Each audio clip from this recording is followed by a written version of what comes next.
a 990 PF to do prospect research. 990s are the tax forms that nonprofit organizations have to file every year, much like you and I have to file our tax returns, and a 990 PF is the one that private foundations have to file. Now, when we go to research 990s, you can look up a 990 for a nonprofit organization. You can also look them up for foundations. So you know the difference by whether it says PF at the end. I'm going to show you what that looks like today. There's a lot of places you can find 990s online. They're free. You don't have to pay for that. You don't have to pay for software to find 990s. I'm showing you here on this page, Candid 990 Finder. You can Google that. You could just go and Google Candid 990 Finder. Let me show you what that looks like. If I just put in Candid 990 Finder and hit enter, it's going to be one of the first things that comes up. So right here, my first search result is 990 Finder, and that is by Candid. So you will see it looks just like the page that we were just on. See, same page comes up.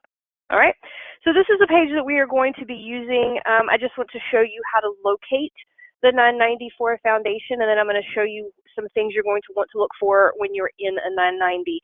So you could, if you wanted, to look up both, a 990 for an organization or a PF, but we just want to start with a 990 PF. And I'm just going to pick a foundation that I know exists here in North Carolina. So let's just choose the Cannon Foundation, and that's going to be in North Carolina. And when we hit search, it's going to pull up whatever options exist with those search terms. Looks like there were 10 that came up. Now the one that I'm looking for is in Concord, North Carolina, so it's going to be one of these three here in the middle. And it looks like these are the same foundation, and we have a 990 from 2016, from 2017, or from 2018 that we could look at, okay? Now we're going to look at the one from 2018, which I have actually already pulled up. So this is what it looks like, and we're going to just get in here and start looking around a little bit. Now, the first thing I want you to be aware of is in the upper left-hand corner. I'm going to highlight that for a minute if I can. You will see 990 PF highlighted in purple on your screen. This is how you know that you're looking at the 990 for a private foundation. Okay, if you were looking at it for an organization, you would not see that PF at the end. Now, the next thing you want to look at is the year that is in the right-hand corner is 2017. So this is going to get filed in 2018, but it is the tax return for 2017, just like our taxes are, okay? So keep in mind that that's the data you're looking for. A lot of times people ask, what if I cannot find the information, the contact information for a foundation? What if they don't have a website? What if when I look up their information in a donor database, I don't get the contact information that I need? A majority of the time in the upper right-hand corner of the first page of a 990, you will see a phone number. So I'm going to highlight that for you. It is in section B. So you'll see the highlighted, well, it's letting me highlight a whole bunch of stuff, but right here, 704-786-8216. So you can see there, that's the phone number. So if you had trouble locating a number to call them, you could find it there. Now, we're going to see some other places throughout this document where you may find additional contact information depending on the foundation that you're looking at. The next thing I typically want clients to do is to go down and look at page 10. Most 990s, now this is not the case for every single 990, most 990s are going to have some pretty important information on page 10. So what I do is go to the top of the page where the page numbers are listed, and you can just type in 10 and hit enter. It'll take you right to page 10. Now we're looking for section 15, so I'm going to scroll down till I see part 15 right here. If you look on the left-hand side of the page, it's going to say that. Now, the next thing I want you to pay attention to is the second question. So it's part 15, question 2. It says, check here if the foundation only makes contributions to pre-selected charitable organizations and does not accept unsolicited requests for funds. You see that that is not checked, which lets me know there is a way for me to request funding. There is a process. They're not saying that they have a different process. So there is a grant process for this. The next line says 2A, and it gives you the name, address, and telephone number or email address of the person to whom applications should be addressed. So you can see Venetia Scahan's contact information here with the address and the phone number. And then the next several lines say the form in which applications should be submitted, the submission deadlines, any restrictions, and it gives you a website to reference. So you know you need to go here to look for more information on this particular organization or this particular grant. Okay, so if you haven't ever seen this particular page on a 990 before, I encourage you to check it out. Now, I also want to let you know that just because it may say that they only make contributions to pre-selected charitable organizations doesn't always mean that there's not a way for you to apply, okay? There is some additional research you can do to determine if that's really what it means. We'll get into that in another video. But for today, I just want you to be able to see that information.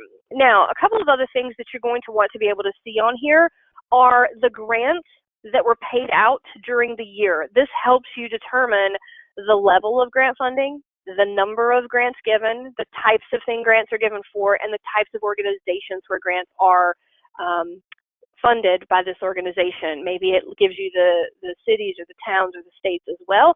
And every 990 is a little bit different in how they display that information. So we're just going to look at this one so you can kind of get an idea. This one will go ahead and list here 2 of the grants that they gave out, $1 million for a facility expansion of the Boys and Girls Club of Cabarrus County. That's in Concord, North Carolina. United Service Organizations of North Carolina in Morrisville received a $5,000 discretionary grant. And then that's one section, but we're going to scroll down towards the end of this 990. You'll also be able to see if any of the staff or board are receiving compensation for their service and at what level. This is the board of directors. The executive director's salary is here, so you can see how much she's making in her compensation. And then we get into Part 15, Line 3, grants and contributions paid during the year or approved for future payment.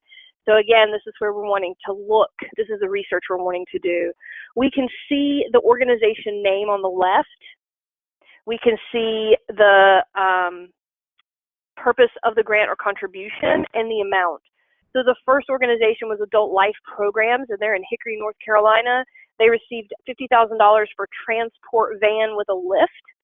So for me, that says if I'm working with a client that's in North Carolina that might be in the vicinity of where this foundation wants to fund their geographic focus, that they fund transportation. That's something they have funded before at a level of $50,000. That's the type of information you're wanting to glean from this research. And then you can go down and kind of see who are the other organizations, right? All Saints Episcopal Church. So off the bat, I know they have funded and do fund churches for debt reduction. $50,000. American Cancer Society in Atlanta, Georgia, a Hope Lodge Furnishings for $20,000. So there's the first indication that they have funded somewhere outside of the state, even though I know only 2% of their funding is outside of the state. Okay, and then scrolling on down, I'm going to see Angel Medical Center for HVAC replacement, $150,000. Radiation oncology equipment, $125,000. Museum construction, $50,000. Now, for those of you that aren't familiar with Canon, they do capital funding. That's one of their priorities. They do typically only fund the area in North Carolina, and they have some priorities around education, healthcare, some minimal arts funding, and human services. So for those of you that might be watching this that are in another state, there's not a huge chance they're going to fund outside of this area in North Carolina, but you can use this type of research for the foundations that do want to fund your area and determine what is a good fit. Now, as we scroll on down, I'm getting a good idea. The smallest grant I've seen so far is $5,000. The largest one I've seen so far was one of those first ones at $1 million, and there's a lot in between. So I'm seeing lots of 25s, 50s, 75s. Looks like those are pretty common. There's a 500 is the first one I've seen. I've seen a couple of 150s. There's 115, 50, 5, 80, 6, 60, 10, 150, 50, 50, 150. Now, this is going to give you a good idea of what are some of the amounts they typically give out and for what projects. Okay, there's another vehicle purchase. There's a box truck acquisition. Now, the previous van purchase was for $50,000. This one is for $25,000. So this just gives you a good range of who they fund, where they fund, and at what level. I encourage you to be looking at this kind of information for foundations as you do grant research. Sometimes you're going to be able to get good contact information. Sometimes you're going to be able to glean a lot of helpful information about who they funded in the past to tell you, are they a good prospect? And if so, why? Sometimes this information is really helpful before you make a call to a foundation. So you can say things like, you know, I noticed that in the past you have funded some transportation projects, and I wondered if you might be interested or willing to consider a similar project for our organization, right? It gives you a leg to stand on by saying, we've done our research and we know that you have funded these types of things in the past. Are we a possibility for the same type of funding now? Or our organization is in the process of a capital campaign and we need to replace our roof. I see that you have funded roofing projects in the past. Can you tell me what the qualifications are to be accepted for that type of funding, et cetera? So I hope this has been helpful. Again, we used the Form 990 tax finder from Candid, and that is free. So Candid's 990 finder is free online.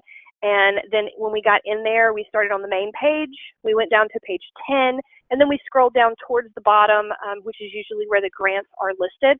I hope this has been helpful, and I wish you the best success as you go to find prospects that fund what you do.